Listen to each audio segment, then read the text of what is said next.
शहर रमज़ान अल्लज़ी उन्ज़िल फ़ीहिल क़ुरआन हुदल लिन्नासि व बय्यिनातिन मिनल हुदा वल फ़ुरक़ान।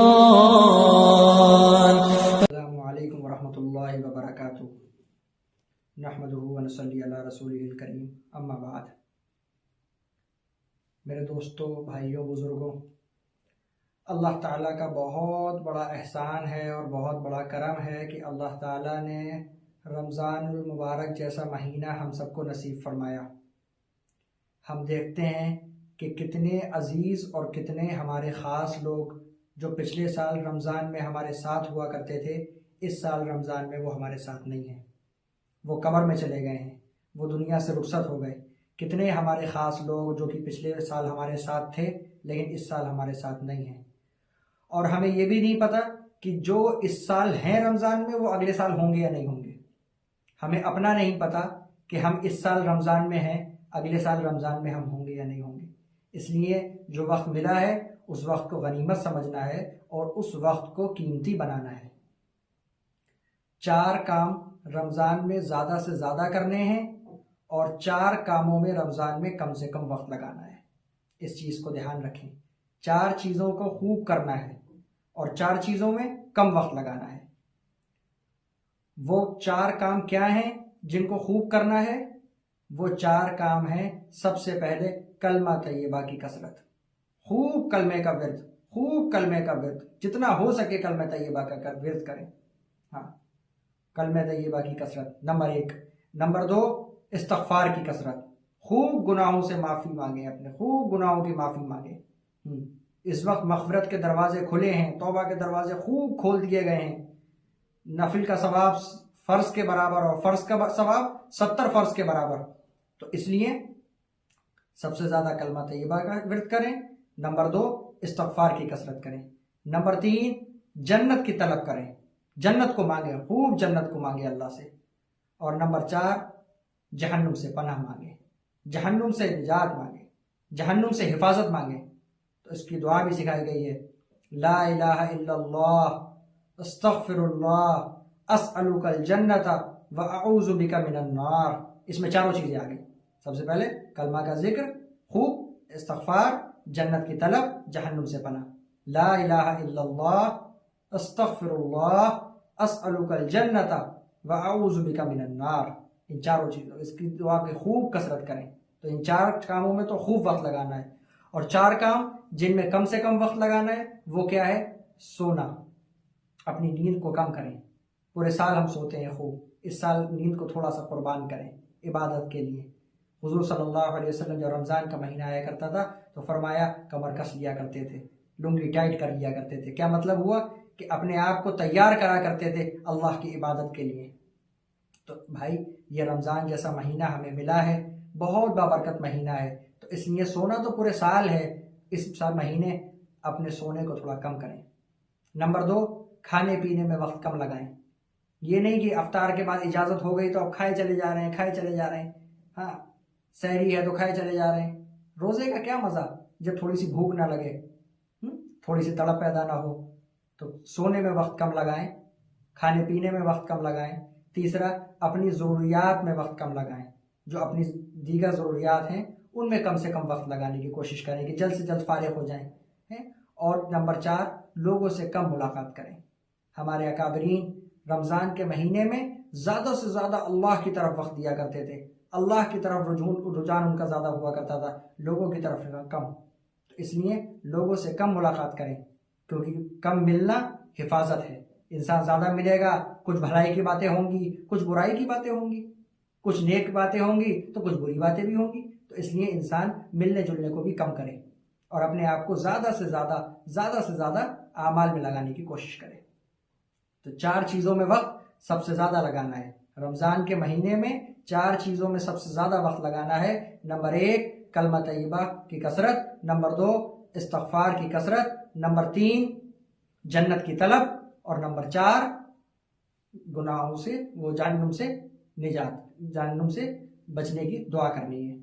इसकी दुआ भी है, ला इलाहा इल्लल्लाह अस्तग़फ़िरुल्लाह अस्अलुकल जन्नत व अऊज़ु बिका मिनन नार। इस दुआ का विर्द करें। ये 4 चीज़ें हैं जिसमें ज़्यादा वक्त लगाना है, और 4 चीज़ें जिसमें कम वक्त लगाना है वो कम सोना है, कम खाना पीना है, कम वक्त अपनी ज़रूरियात में लगाना है, और कम वक्त लोगों से मिलने जुलने में लगाना है। इन चीज़ों पे इंसान अमल करे, ज़्यादा से ज़्यादा तिलावत करें, ज़्यादा से ज़्यादा कुरान की तिलावत करें। कुरान का ताल्लुक जैसे रूह का जिस्म के साथ ताल्लुक है, ऐसे कुरान का रमज़ान के साथ ताल्लुक है। कुरान की खूब तिलावत करें। आज एक उम्मत का बहुत बड़ा तबका कुरान पढ़ना जानता ही नहीं, उसे कुरान पढ़ना नहीं आता। कितने अफसोस की बात है। और जो कुरान पढ़ना जानते हैं वो कुरान पढ़ते नहीं, हफ्तों हो जाते हैं, महीनों हो जाते हैं कुरान खोले हुए, कुरान पढ़ते नहीं। तो अव्वल तो जानते नहीं है पढ़ना, और जो जानते हैं वो पढ़ते नहीं है, और जो पढ़ते हैं वो उस पर अमल बहुत कम करते हैं। हमने और कहने को दुनिया की तरफ से हम बहुत ज़्यादा पढ़े लिखे हैं, बहुत अपने आप को पढ़ा लिखा शुमार करते हैं। तो जो दुनिया की हमारी तालीमात हैं जो हमने हासिल करी है, ग्रेजुएशन करी है, हमने वकालत करी है, हमने डॉक्टरी करी है, MBBS करा है, कुछ भी कोई भी कोर्स करा है, तो दुनिया के एतबार से हम कितने ही पढ़े लिखे क्यों ना सही, लेकिन वो तमाम दुनिया का पढ़ा लिखा तो हमने रोजी रोटी कमाने के लिए करा है। अगर देखा जाए तो वो दुनिया की तमाम पढ़ाई जो हमने हासिल करी है वो दुनिया की रोजी रोटी कमाने के लिए करी है, आखिरत के लिए तो हमने कुछ भी नहीं करा। दुनिया में तो हमारा शुमार पढ़े लिखे लोगों में है, लेकिन हमें देखना चाहिए कि अल्लाह के यहाँ हमारा शुमार पढ़े लिखे लोगों में है। अल्लाह के यहाँ तो उन लोगों का पढ़े लिखों में शुमार है जो कुरान पढ़े हुए हैं, जो कुरान पे अमल करते हैं। और हम लोग दुनिया के एतबार से तो खूब पढ़े लिखे हैं, लेकिन वो दुनिया के एतबार से हमारा जो भी पढ़ा लिखा होना है वो सब तो हमने दुनिया की रोजी रोटी कमाने के लिए पढ़ा है। अपनी आखिरत के लिए क्या पढ़ा? आखिरत में जो काम आएगा उसके लिए क्या पढ़ा? उसकी तरफ से तो हम बिल्कुल जीरो हैं। तो इसलिए इस चीज़ की फिक्र करनी चाहिए कि इंसान अपने कुरान को दुरुस्त करे, अल्लाह से अपने ताल्लुक़ को मजबूत करे। ये महीना बहुत बाबरकत वाला महीना है। इस बरकत वाले महीने से जितना फ़ायदा हासिल उठाया जा सके वो कम है।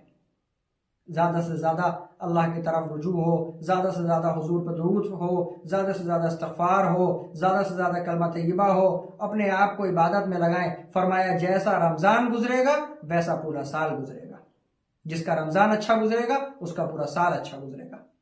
जैसा रमज़ान गुजरेगा वैसा पूरा साल गुजरेगा। और जो सारे रमज़ान मुकम्मल लगता है तो जैसा रमज़ान गुजरेगा वैसी उसकी ज़िंदगी गुजरेगी, और जैसी ज़िंदगी गुजरेगी वैसी मौत आएगी। जैसा रमज़ान गुजारोगे वैसी ज़िंदगी गुजरेगी, और जैसी ज़िंदगी गुजरेगी वैसी मौत आएगी, और जैसी मौत आएगी वैसा कल आखिरत में उठाए जाओगे।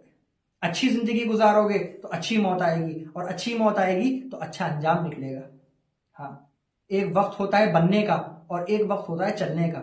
जैसे हम देखें कि कोई कार है तो उस कार के चलने की जगह जो है वो रोड है, और बनने की जगह जो है वो उसका कारखाना है, उसकी फैक्ट्री है जिस जगह पे उसकी मैन्युफैक्चरिंग होती है। तो बनने वाली जगह में अगर वो सही तरीके से नहीं बनेगी तो चलने वाली जगह पे वो सही तरीके से नहीं चल पाएगी।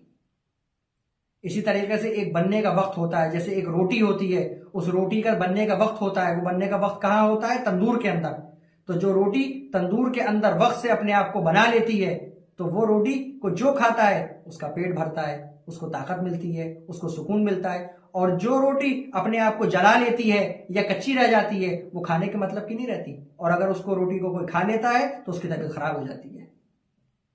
तो इसी तरीके से ये रमज़ान का महीना मोमिन का बनने का महीना है। अगर इस महीने में हमने अपने आप को बना लिया तो बाकी पूरे साल में फिर हम चलेंगे, और अगर इस बनने के ज़माने को हमने ज़ाया कर दिया तो फिर बाकी का पूरा साल हमारा तबाह और बर्बाद हो जाएगा। और नहीं मालूम आखिर साल हो सकता है रमज़ान हमारे, नहीं पता कितनी ज़िंदगी बाकी है, पता नहीं कितने रमज़ान आखिर के अगले मिलेंगे नहीं मिलेंगे, अगली ज़िंदगी मिलेगी नहीं मिलेगी, ये रोज़े पूरे हो पाएंगे नहीं हो पाएंगे। तो जो भी वक्त अल्लाह ताला की तरफ से हमें मिला है उस वक्त को गनीमत समझना है, अल्लाह को राज़ी करना है, अपने गुनाहों की माफ़ी करनी है, अल्लाह की तरफ खूब कुर्ब बढ़ाना है, खूब कुर्ब बढ़ाना है, ताकि अल्लाह हमें अपने महबूब बंदों में शुमार कर ले। अल्लाह ताला कहने सुनने से ज़्यादा अमल की तौफीक अता फरमाए।